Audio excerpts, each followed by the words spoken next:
Today I'm on a shakeout run, which basically a shakeout run. They're just designed to take absolutely niche out of your legs, keep the energy going, keep the neuromuscular signals going from your brain to your body and your muscles, just to let them know that you're not completely chilling out this week. Usually by a Saturday, I'm pushing upward of 100 kilometres in my legs.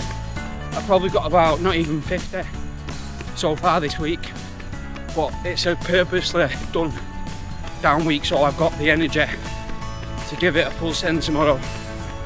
Nervous stuff, man. 5Ks are hard, different level of fatigue. Go from 5K to a marathon. 5Ks feels like you're being strangled, sort of thing. From like 2-3 kilometres onwards, you're struggling. In a marathon, you're cruising up until 20 miles. That's when the overwhelming fatigue really kicks in. That's why you need to fuel along the way when you're doing a marathon, because your body just completely depletes the glycogen when you get to that point. Whereas in a 5K, it's over before it started, but the pain or the discomfort is just unreal. More discomfort. Anyway, easy 5K today. A couple of 100-metre sprints at the end called strides, just to move a little bit quicker, and that's it, it's done. So I'm going to take you straight now to the bus driving part of the video, which is most of you have clicked on for, but a little bit of activity never hurt anyone. Let's do some first user checks on this bus, make sure it's all operating at a level where we can get out and serve the public. But we're all looking legit, out of service, being at work. Let's roll. One last check. A ramp. Right, we are back on the stand. One more trip out is the 86, which we're going to put on now. And we're going to play this. Let's see how we go. Right, let's get out of here. We are leaving. Leaving. As the 86. This is just going to be some raw footage, like, I don't know, I'm just going to be chilling, driving around here now. So, nothing coming there. Nothing should be coming there anyway, because it's a green light. That is the worst. Oh, that is sausage behaviour completely. Do you know what I mean? Right, so we come through here. Oh, we're going to have to get these lights on. These wipes on, I mean. And let's see what's that. We're still seeing nonsense. I thought the nonsense would have died down, to be fair. But it's not. It's actually not died down. See if anyone wants this. There's someone who's not even at the stop. So we come around. Oh, there's no point in going around him because the lights are on red. Right. Let's get a little bit of heating on here because we're starting to steam up. I don't even know why.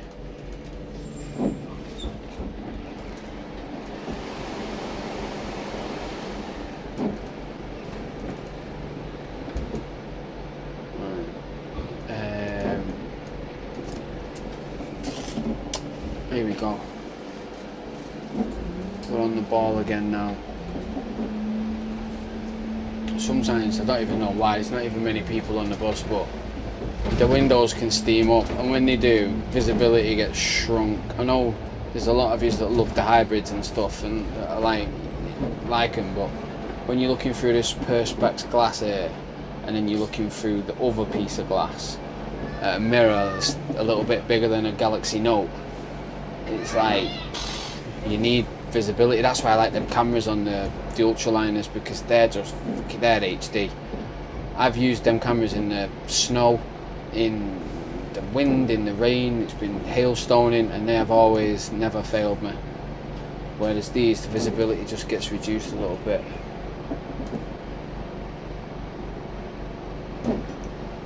But bonus points, leaving Piccadilly on time. Oh, we've got a sausage here. Don't know why he's indicating here, because he can stay in that lane and go in a straight line. At the last minute, oh, he's turning. It's like trying to rob a spot. What you do is unless just genuinely in the wrong lane, you see a lot of crafty behaviour from cars. Like, they'll go in a lane that is not for them because no many people are in it, and then they'll just zip into your lane at the last minute. So I don't see anyone. Fucking hell, I do see someone right at the last minute. Like, your eyes have to be everywhere. There's a 250 at the stop as well. So it's like I'm trying to look around, and do you know what I mean? So you don't want to hang around behind a bus for ages. So you're kind of hoping people have got their eyes peeled for you, like you've got your eyes peeled for them.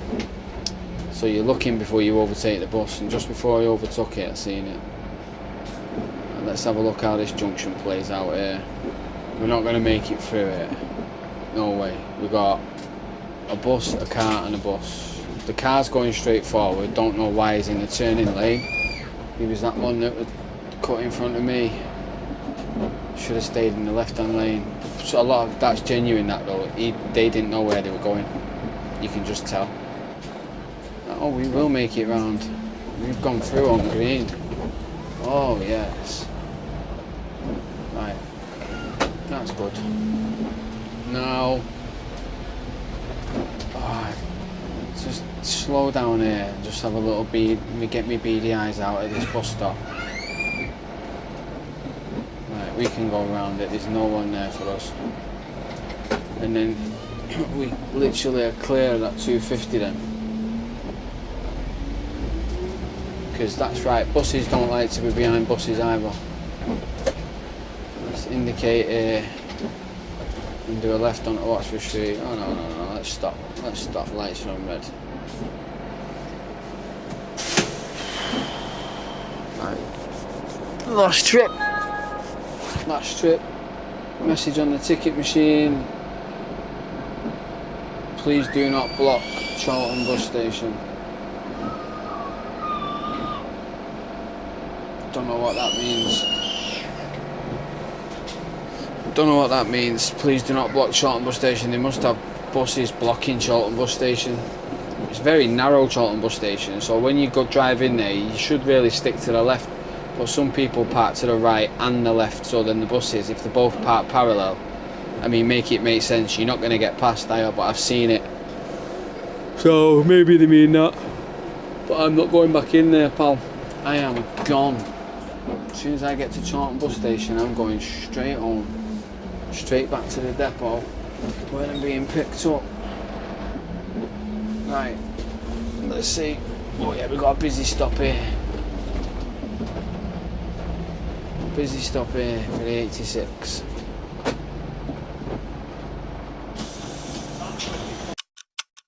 We're off in a motor car. 60 people are wanting to board us and they don't know who we are. Right, let's get through here. We just gotta fight to get through this little bit of town. We got traffic, we got crazy hour. We got so many bus stops, and we got people running in front of the road, and we got a taxi doing our left here. Ah, sweet. Don't mind that. Go on, do your left, pal. Right, off we go. Ooh, that bike there, look. See what I mean? These bikers, man, they have total disregard for their own safety sometimes. Because if I seen a car indicating like that, and that was at the junction before I approached it, I'd let it turn. I wouldn't go shooting past it just thinking, oh, I've got supreme right of way here. Because that kind of attitude gets you bonneted. Like, you just be careful, man. Like, just don't put your life in someone else's eyeballs. Not worth it. Off again. So I'm not doing too bad. These are just changing for us. There's that ruthless little cyclist that just scooted past that car. Be careful with him. Anyway, look through here. What we got here? Nice part of town this though, to be fair, when it's lit up at night. Last stop here on Oxford Road before we turn.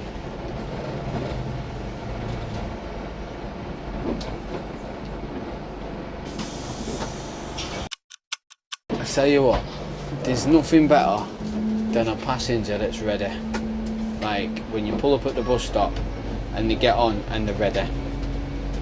Like that is quality. They're just on and it's done straight away. Because you do get a few people that are loading the tickets up and stuff like that, where they've had their head in Instagram or TikTok before they've got on the bus, and then they started rushing, loading the B network app up and it's not loaded up. And now they can't get any data. Trying to get the ticket up. Ready passengers are the best ones. Right, let's pull in here, pick these up. Alright, here we go. We're off. Yeah, ready passengers are the best ones. Oh, we've got some sausage behaviour there, straight up. Late passengers, I wouldn't say they're the worst, because there's no worst. It's more like late passengers. If you're running for the bus late, you're not ready, are you? Because you're late. Yeah, I know that's rich coming from a bus driver or whatever. Buses are always late and all this sort of stuff. But if the bus is late and someone's running for the bus late, then they're defo late. But you can get that sweet spot of lateness where that person who's running for the bus, they might not necessarily be late. They might be arriving at that bus stop to get the bus that's behind you, but because you're arriving late, they think that bus has come early, if you get what I mean. So, but anyway, they're never ready, them type of passengers. So we come through here and nobody is at this stop, nobody wants it. So seeing as in line with where the 86, we fly right past it, we stick our right indicator on and we signal with intent that we are turning right down boundary lane. And we've got a cyclist there coming through, someone turning, so two people turning, so we can make our turn. Right, now we're good, now we're golden, yeah. So you've that, and then let's get for, there's a ruthless, sometimes you get this type of passenger, right, where you'll be going to a bus stop, you might be late or pressed for time or whatever, or you might not be, but you'll be approaching it and you'll see someone running for the bus. It might be a kid or something legging it, and the bus stop is not that far away, so you can stop. It's not like they're legging it half a mile up the road. So you pull in and stop and you say, just need to wait for my mum, and you look in your mirror and the mum's about 400-500 metres down the road with a bag, 10 bags. You're like, oh wow. So then they can like snare you, and you end up waiting there. Yeah, entrapment. But it's what it is, and it's the nature of the job. It's what you're doing it for, to pick people up and drop the people off. But I've had like a few chats today with people in the depot, and they're like, they're talking about how they can be late on their last trip, and that can be a bit of a problem, that, because it's, let's just say this, yeah, let's say you're out and you're committed to the 101, you leave on time, none of them let me go. That's pretty ruthless. Let's just say you leave on time and you leave Piccadilly and you're on the right track, and then you leave out. No, let's just say you don't even leave on time. Let's just say you leave a couple of minutes late, but it's only a couple of minutes, but then over the course of that journey you literally get 5, 10, 15, 20 minutes late, right? now you're late. But let's just say you do this duty often, because I'm talking to drivers that do these duties often, where they know that they're going to be late on that particular duty all the time, because they always are. I don't know how. Like, I've rarely finished late over my time, but let's just say they are. And then let's just say they're late all the time on this particular duty, what they've got. Like when I was talking to the driver today, and he said, oh, I'm finishing at 5, but I'm always late on this duty. I finish at 10 to 6 every night. So it's like, when I'm on this duty, like, you can't do anything about that, can you? Because once you're committed and you leave Piccadilly 5 minutes late or whatever, you're not going to get adjusted for that. But if you're 20 minutes late halfway through the trip when you've got passengers on, the only other option is to dump all the passengers off and tell the depot that you ought to go back home, back dead to the depot, because you want your finish time, right? Which everyone's entitled to finish on time, but that means that puts everyone on the bus out.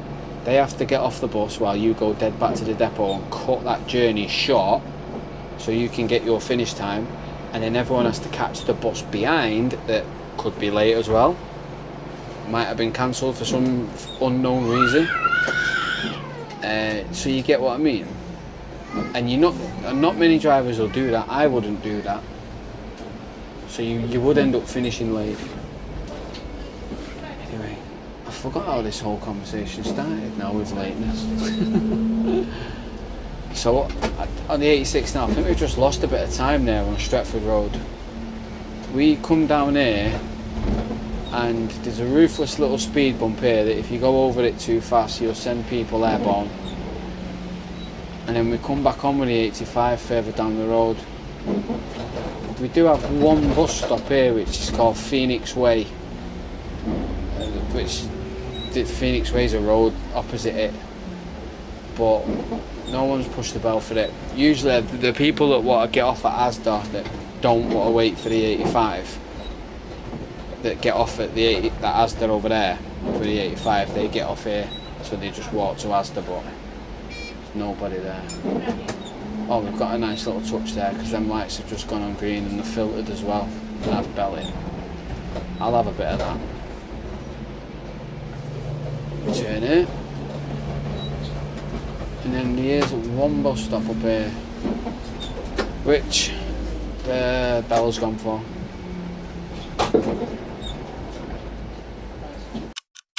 But you're not letting us go. You're letting us go. Right, yeah, so say thank you to him.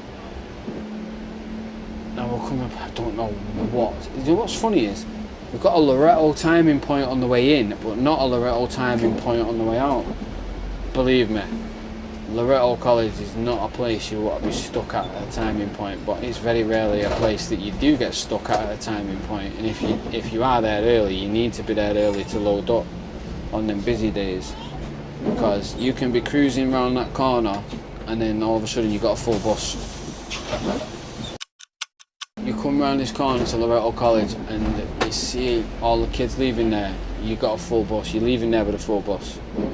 Sometimes you're even turning passengers away because you're filled up and there's still people trying to get on. Anyway, we do it right here. We do it right here. I don't think it's Upper Chorlton Road now though. I think it's called Chichester. No, this is Chichester Road. Not sure. I'll throw it up anyway. But we're doing it right. Oh, and we've got it as well. We've actually got it. Get in. Someone's pressed the buzzer there. So our timing point is in 2 bus stops and it's Brooks Bar, and usually you have to check the board before you get there, because if you're early you can't really hold traffic up there. So we should be at this next timing point at 18:09 at Brooks Bar. By the time we get there we might be a few minutes early. We might have to wait out a bit of time to stop before it, because there's just more room for cars to overtake at this stop here. It's called Chorlton Road, this bus stop here.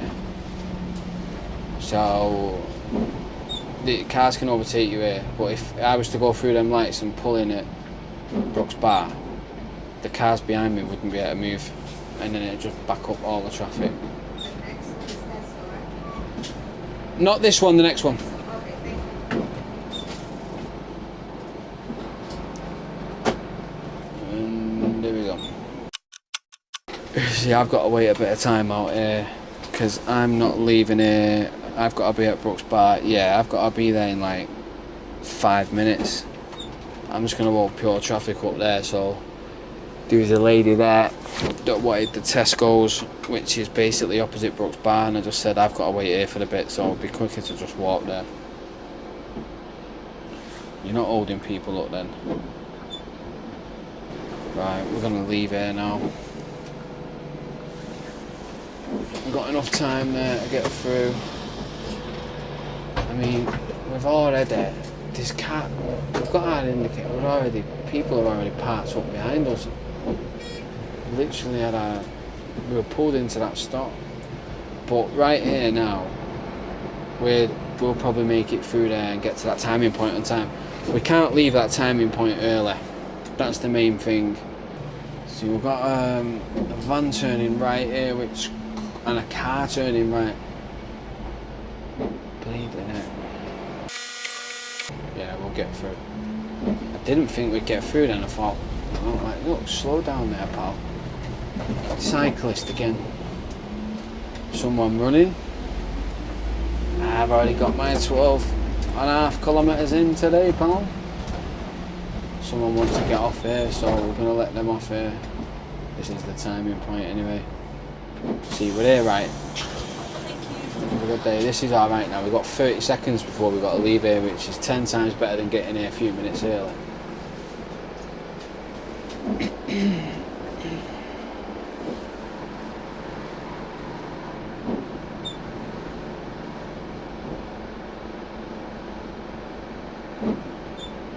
But yeah, even though we're 30 seconds early, there's still cars behind us.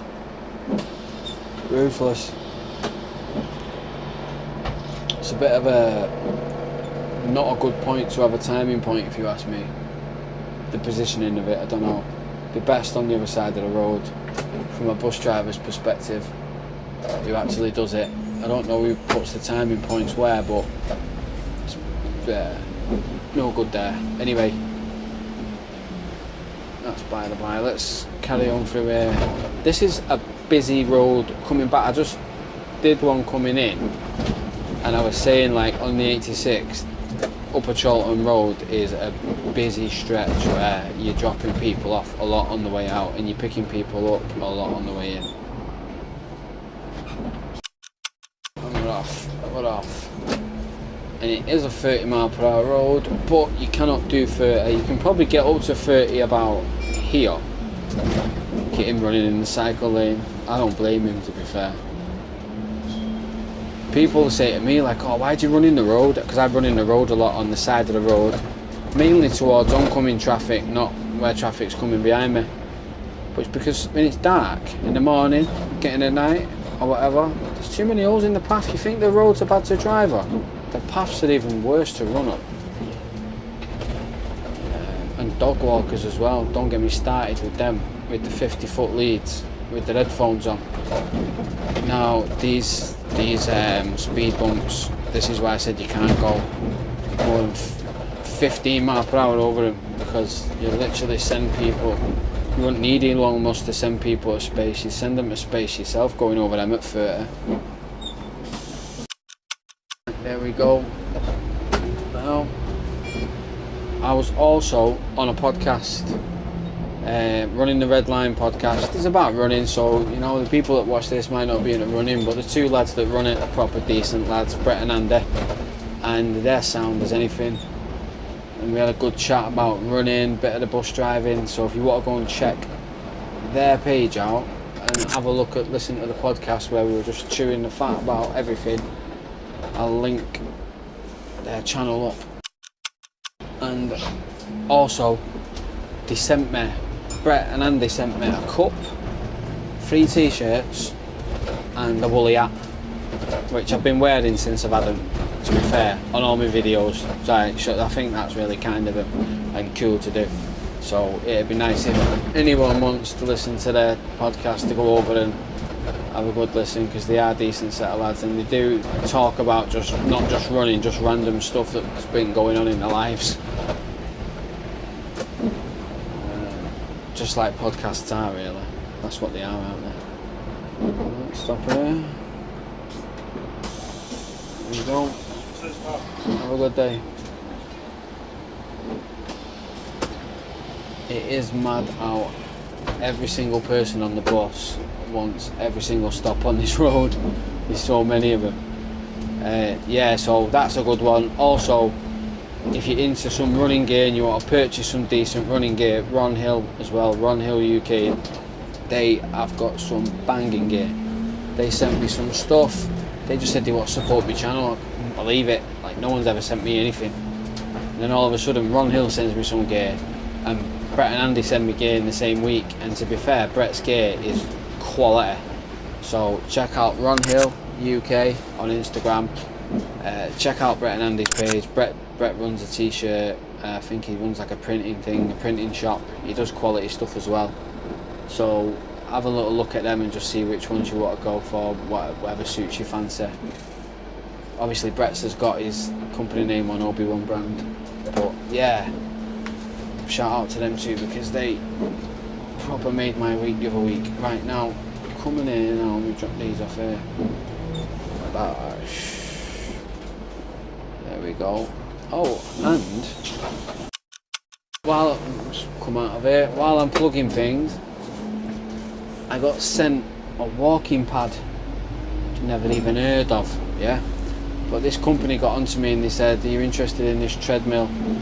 And I was like, at first I was like, no, because it doesn't really align. But then I thought, it's a treadmill at the end of the day, it just doesn't go at top speed.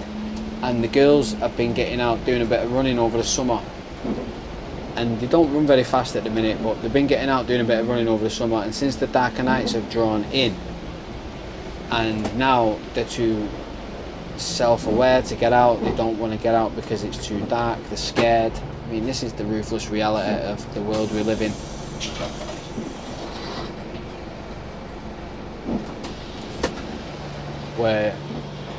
Where you've got girls that are scared to get out at night to go and do a bit of training in case they're getting grabbed by a weirdo. But this is the world we're living in now.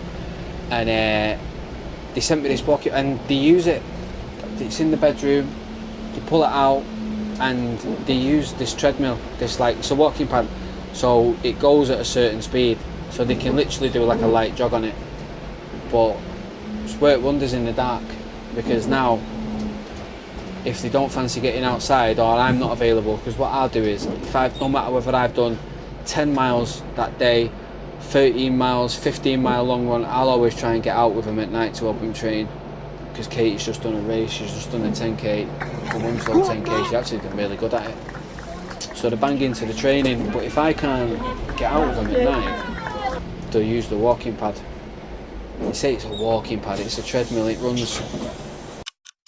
They say it's a walking pad, it's a treadmill.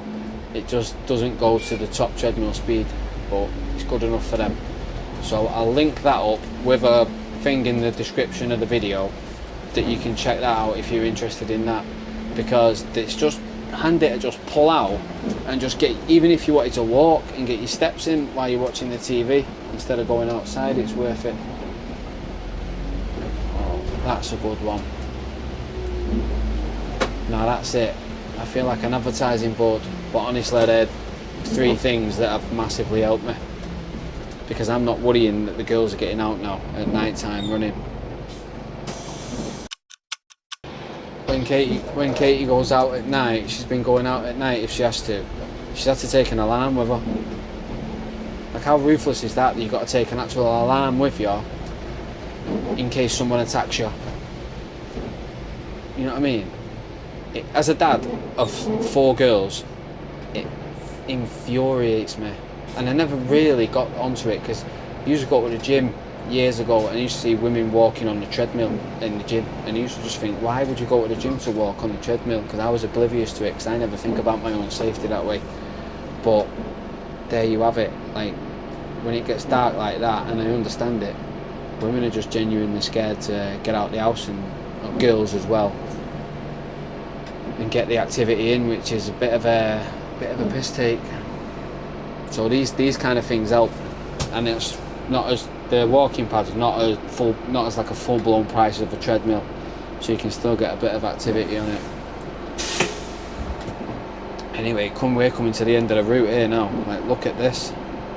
We are literally got one more bus stop to serve before we hit Chorlton bus station, and then we're going home, and then we're going back to the depot, and then we're going home. Oh, I'll have a bit of that all day.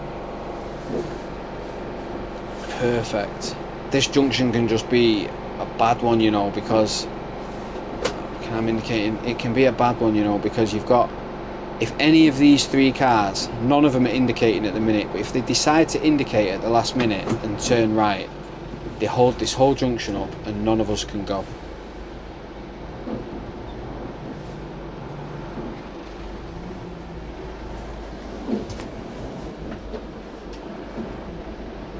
And that bit of roadworks there is an absolute liberty, if you ask me.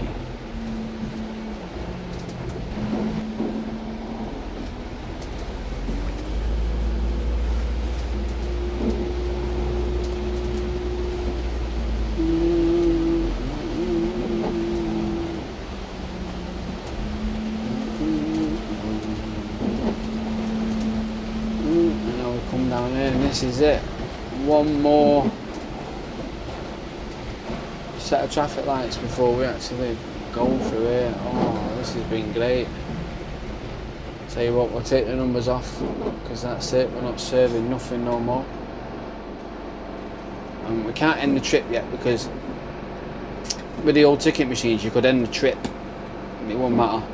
If you end the trip now, so this from Manchester Piccadilly to Chorlton bus station classes as one trip. If I was to end the trip here, it wouldn't log the trip, and it had classed it as a missed trip, is what I've been told. So like, it'll prompt you on the screen to end it, or if it doesn't, you have to end it within around about 100-200 metres of the bus stop, so it actually logs the trip as a completed trip. So there's no rush to end it anyway. But when we get to Chorlton bus station and we drop these last few people off, that's it, we're done. We're just going to fly back to the depot and cash out and go home. I swapped my shift with someone the other day. Someone on the notice board, they wanted to swap shifts. They were like, has anyone got an early finish? It was a Sunday. I was like, yeah, go on then. I finish at 4 o'clock. I don't mind finishing later, because it meant starting a bit later, but it also meant spending a little bit of time at home. I did. And then they asked me again, did I want to swap my shift again? I was like, nah, that's a one and done. I don't fancy finishing late every night. There we go, we've been prompted to end the trip. Right, we're done. Now we have ended the trip. Now we are going back to the depot, dead out of service, which is absolutely fine by me. Oh look, that's what I mean. People are blocking the actual Chorlton bus station. Two buses parallel to each other. That's what I mean with this shit, man. Bus drivers can't be taking liberties as well. Right, anyway guys, that's not a bad video. I don't know, you tell me if it was a bad video, but that was the 86 from Piccadilly to Chorlton bus station. Nice drive, bit of chat about nonsense. If you can relate to any of it, let me know in the comments and we'll have a bit of a chat about it. But right now I'm running dead back to the depot, where I'm going to pick up some family time and get picked up and go home. So I'll see you in the next one.